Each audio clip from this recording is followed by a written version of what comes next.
آج اس دور میں ان ظالموں نے سیف چشتیائی پر بھی پابندی لگائی، موجودہ حکومت نے۔ حیرت کی بات ہے کہ وہ کتاب جو 1902 سے آج تک مسلمان مطالعہ کر رہے ہیں اور اس میں مرزے کے کفر کو تشت زبان کیا گیا ہے، اس پر موجودہ حکومت نے پابندی لگائی۔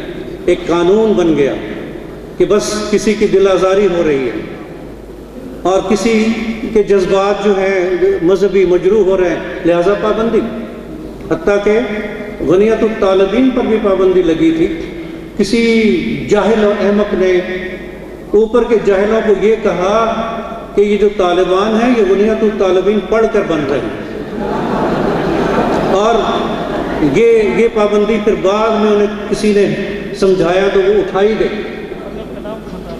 جی وہ کتاب شیخ سید عبد القادر جیلانی ان کی کتاب ہے، یعنی صدیوں سے وہ کتاب تمام مسلمان پڑھ رہے ہیں، علماء کرام پڑھ رہے ہیں، اس میں ساری دین کی باتیں ہیں، خیر کی بات۔ تو ان کو یہ سوچی کہ یہ طالبان اس کتاب کو پڑھ کر یہ جذبوں میں سرشار ہو رہے ہیں۔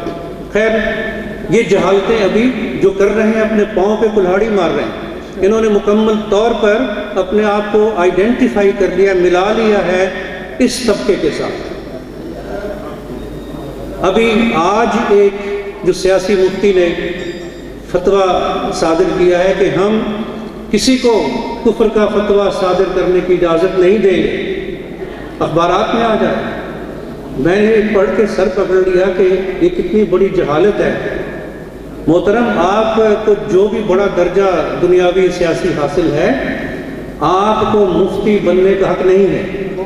ہمارے مفتیان کرام دین کو تم سے بہت بہتر جانتے ہیں۔ جہاں بھی کفر مستلزم ہوتا ہے کسی شرط کے پورا ہونے سے، مفتیان کرام تم سے یہ اجازت نہیں چاہتے، نہ مانگتے ہیں، انہیں یہ اجازت اللہ رسول کی طرف سے ملی ہوئی۔ وہ کافروں کو کافر کہتے رہیں گے، فتوے دیتے رہیں گے، تمہاری سیاسی قوت کی پرواہ نہیں کریں گے۔